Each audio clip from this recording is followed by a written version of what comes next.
આજે રાજનગર પરીક્ષાનો છેલ્લો દિવસ, આપનો અનુભવ જણાવો, કેવું ફીલ થાય છે? કાલથી શું કરીશું એ પ્રશ્ન થાય છે, ખાલી પતી જશે.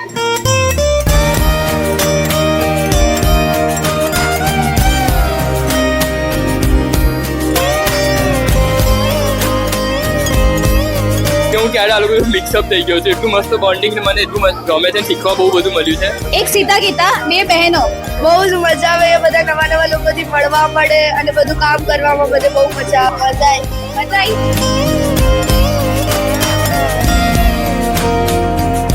બહુ સરસ એક્સપિરિયન્સ રહ્યો ખરેખર. ઘણા બધા સ્ટુડન્ટ્સ એક્ઝામ આપી અને એમના સારા માર્ક્સ આવે છે, તો એમના પેરેન્ટ્સ પણ ઘણો આનંદ અનુભવે છે અને એમને પણ પ્રાઉડ ફીલ થાય છે. 30 વર્ષથી આ સંસ્થા જોડે જોડાયેલો છું અને 24 કલાક રન ચાલુ જ હોય છે. રાજનગર દર વર્ષે આનાથી ઘણી પ્રગતિ કરે. બસ આપણી સાથે સોશિયલ મીડિયા ટીમના જે મેઇન કેરેક્ટર છે, આવો એમની સાથે જાણીએ એમનો અનુભવ. મને બહુ સારું લાગ્યું અને ફર્સ્ટ ટાઈમ રાજનગર. તો અહીંયા જ્યારે અમે લોકોના માર્ક્સ જોઈએ ને, આટલા નાના છોકરાઓ 7મા 8મા ધોરણના એક્ઝામ લઈને 100 માર્ક્સ લાવે છે. બધા જોડે અનુભવ બહુ સારો રહ્યો મારો. મજા આવે છે અહીંયા. પહેલા તો હું એક્ઝામ્સ આપતો હતો અને હવે જે એક્ઝામ્સ આપે છે એમની સર્ટિફિકેટ્સ આપવામાં મને બેનિફિટ મળે છે. ભણેલા તો એ જ ઇમ્પ્લિમેન્ટ કરીએ છીએ અને મજા આવે છે એટલે કરી રહ્યા છીએ. ઘણા બધા કેન્ડિડેટ્સ આજે રોજના 400 કેન્ડિડેટ એક્ઝામ આપે છે, જે 4 વર્ષથી લઈને 70 વર્ષના આપે છે.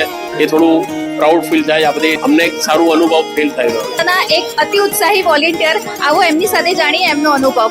બોલો, શું નામ છે તમારું? નુપુર શાહ. એકચ્યુઅલીમાં મેં આવો અનુભવ કદી અત્યાર સુધીમાં કર્યો જ નથી લાઈફમાં. બહુ જ સારો અનુભવ રહ્યો. તો બધાનો ઉત્સાહ બી એટલો છે. એ લોકોનો ઉત્સાહ જોઈને પણ મને એટલો બધો ઉત્સાહ થઈ ગયો છે કે હવે હું પરીક્ષા આપવા માટે બી હું નેક્સ્ટ ટાઈમ 100% હું તૈયારી કરીને હું પણ એક્ઝામ આપીશ. કદાચ ભગવાને જો એક દિવસમાં 48 કલાક આપ્યા હોત ને, તો એમાં પણ એ રાજનગરનું વિચારતા હોત. અને આવતીકાલથી એ શું કરશે? આવતીકાલે હજી સુરતની એક્ઝામ બાકી છે, એટલે એ બધા કામો હજી બાકી જ છે, એટલે એમ જ ચાલીશું. જોયું, એમનો મીટર હંમેશા આવી રીતના ચાલુ ને ચાલુ રહેશે. બહુ નાનો હતો તો મેં પોતે પણ પરીક્ષા આપેલી છે, રાજનગરની મૌખિક પરીક્ષાઓની, અને પછી જોડાયેલા પણ છીએ. એટલે બહુ મોટી વસ્તુ છે રાજનગર. તો એ જે જ્ઞાનના જે કામ કરે છે જ્ઞાનના વિષયમાં, જે મારા ભાવો અને ચડતા પરિણામો મેં જોયા, એના પરથી બહુ અદ્ભુત છે. દરેક જણ આ પરીક્ષામાં જોડાય, અભ્યાસ શરૂ કરવો જોઈએ અને એ અભ્યાસનું પ્લેટફોર્મ આ રાજનગર સંસ્થા બહુ સારી રીતે પૂરું પાડી રહ્યું છે. અત્યારે લગભગ આ સંસ્થા, અમારી સંસ્થા પાસે લગભગ 17,000 ઉપરનું રજીસ્ટ્રેશન છે. મને જે પ્રેરણા મળી છે આ સંસ્થામાં જોડાવાની, એ નાના બાળકો થકી જ આ પ્રેરણા મળી છે. આપણી સાથે છે અત્યારે પંક્તિબેન, જાણીએ એમની પાસેથી એમનો અનુભવ. પંક્તિબેન, તમે શું કહેવા માંગો છો? આજે છેલ્લો દિવસ છે પરીક્ષાનો, કાલથી તમે મિસ કરશો કે નહીં? ઓફકોર્સ બહુ જ મિસ કરીશું. કાલથી ઘરે ગમશે જ નહીં જરાય. 6 વાગશે ને એટલે એમને કે ચલો હવે જલ્દી રસોડું પરવા, રસોડુંમાં ફટાફટ કામ પતાવો અને ચલો ભાગો, હવે ક્યાં એક્ઝામ લેવા જવાનું છે. સાચી વાત છે. અમે કહી દઈએ, અમે એટલું તમને લોકોને બધાને મિસ કરીશું ને કે હજી એવું છે કે આ જો પરીક્ષા 365 દિવસ ચલાવી હોય ને, તો આ બધા ટીચર્સ અત્યારે પણ રેડી છે.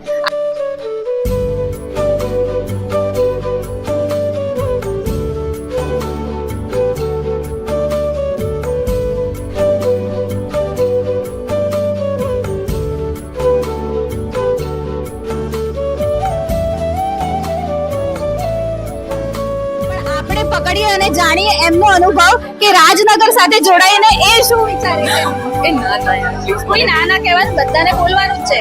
જે બાળકો કરી શકે છે, આપણને એવું થાય કે આપણે પણ આ ઉંમરે આવું ભણવું જોઈએ. ખરેખર આ લોકોને એક્ઝામ લેવાથી મને ખુદ એમ થાય કે જ્ઞાનનો ક્ષય એટલો થયો છે અને એટલો આનંદ થાય છે કે હું આ દીકરાઓની એક્ઝામ લઉં છું, હું ખૂબ જ ખુશ છું. માતા પિતા જેમના દીકરાની હમણાં જ દીક્ષા થઈ, એવા દીપલબેન, આપણા બધા જ શિક્ષક છે ને એકદમ શરમાળ છે, પણ જાણવો તો પડશે એમનો અનુભવ. શું કહેવા માંગો છો દીપલબેન? આટલા બધા છોકરાઓનું સમ્યક જ્ઞાન શુદ્ધ કેવી રીતે થાય એની મને પણ સમજણ મળે છે. જે નથી જોડાયા એનું ખાસ કહીશ કે તમે જોડાઓ, નવી નવી એક્ટિવિટીમાં પણ બધા પાર્ટિસિપેટ થાઓ.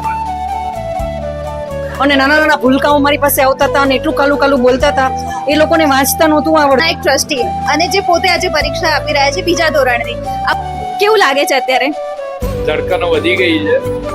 એમને ધન્યવાદ આપવો જોઈએ કે એમને આ ઉંમરે પરીક્ષા આપવાની ઈચ્છા થઈ, ટ્રસ્ટી થઈને પરીક્ષા આપવાની ઈચ્છા થઈ. હવે મને એવું થાય છે કે મને ફાવશે નહીં ઘરે જઈને. પેલું તો સવારથી રોજ સાંજની જ તૈયારી હોય, બપોરે બી જલ્દી કરો છો, અવેરનું કરો ને નીકળો. રાજનગરની સંસ્થામાં રહેવાથી 2 વસ્તુના ફાયદા થાય. પહેલું કે તમે સાંજના સમયે જે ફ્રી લટાર મારતા હો એની કરતાં બેટર છે કે તમે કોઈ એવું કાર્ય કરો કે જેના કારણે તમે તમારા ધર્મમાં આગળ લોકોને વધારો, યા તો તમારું જોઈને લોકો બીજા 10 લોકો તમારી સાથે જોડાય. એમનો અનુભવ કે એ શું. હા ભલે તો પણ સેનલબેન જણાવો તમારો અનુભવ. સ્ટુડન્ટ્સ બહુ સરસ મહેનત કરી રહ્યા છે અને બહુ આગળ વધે એવી આશા રાખીએ છીએ. અને એમનો અનુભવ. આઈ નો કે આજે પરીક્ષા પતી ગઈ છે, છેલ્લો દિવસ છે, બોલતા શરમાય છે, ઉતાવળ છે, છતાં પણ એમની પાસેથી કશુંક તો સાંભળીને જ જઈશું. નેક્સ્ટ યર આવીને આવી એક્ઝામ વધારે ને વધારે, આ વખતે 15 દિવસ હતી પણ એનાથી પણ વધારે હશે તો પણ આવો જ એક્સાઇટમેન્ટ રહેશે અને રહેવું જોઈએ.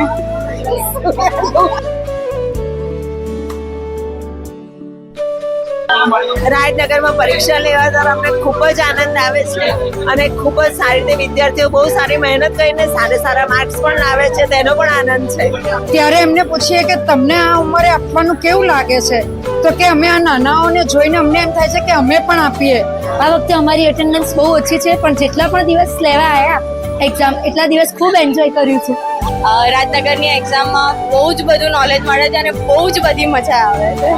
સાંભળ્યું હતું પણ એ સંસ્થા સાથે જોડાઈ પછી એના ઓરાની ખબર પડી કે અહીંયા આવ્યા પછી આપણામાં કેટલી પોઝિટિવિટી આવે છે. અને રાજનગરમાં જોડાવાનો અનુભવ કેવો છે?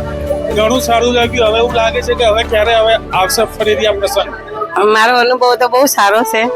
મને રાજનગરમાંથી જ ખાસું એવું શીખવા મળ્યું છે. જ રીતના રાજનગરનો પરિવાર વધતો જાય. આજે 109 વર્ષ પૂરા કર્યા છે, એ 1009 વર્ષ પૂરા થાય એવી પરમાત્માને પ્રાર્થના. મને જે કામ કરવાની તક મળીને મારું અહોભાગ્ય સમજું છું કે આવી જગ્યાએ મને કામ કરવાની છે. ભલે અને સાથે સાથે અમને પણ એટલો ઉત્સાહ જાગે છે કે અમે પણ આગળ ને આગળ વધારે ભણતા રહીએ. 109 વર્ષ થયા, તમે આગળ શું શુભેચ્છા આપવા માંગો છો? બસ આ કન્ટિન્યુઅસ વધે, બધા છોકરાઓ ભણે છે, મોટા બી ભણે. 12-13 ડેઝ જે ગયા એ બહુ જ સરસ ગયા. એટલે આમ બી આપણે ફેમિલી બની ગયા છીએ. એટલે હવે સૌથી નાનાથી માંડીને મોટા સૌથી વધારે અભ્યાસ ધર્મનો ધાર્મિક રીતે સૌથી સારામાં સારી રાજનગર સંસ્થા છે. એક્સપિરિયન્સ મારો બહુ જ સરસ રહ્યો અને ખરેખર બધા રાજનગરની એક્ઝામ માટે પૂરી તૈયારી કરે જ છે. મારી વાઈફ પંક્તિ કે જે ટીચર તરીકે આવે છે એનો એક કોમન ડાયલોગ બની ગયો છે છેલ્લા 15 વર્ષથી કે તે હવે મને છોડી દીધો છે, મને છોડી દીધી છે અને તે દીપને પકડી લીધો છે. દીપ, એક મિનિટ, શું લાગે છે આપણા બંનેની વાઈફો હવે આપણને બંનેને કેવી રીતે ટ્રીટ કરશે આવતીકાલથી? કે તમે બધાના ઇન્ટરવ્યુ લીધા, પણ તમને શું લાગે છે તમે કેવું મિસ કરશો રાજનગર? હું ખરેખર સાચું કહું ને તો હું મિસ કરીશ જ નહીં, કેમ કે આખો દિવસ 24 કલાક મગજમાં તો હંમેશા રાજનગર જ ચાલે કે હવે આ પત્યું, હવે શું.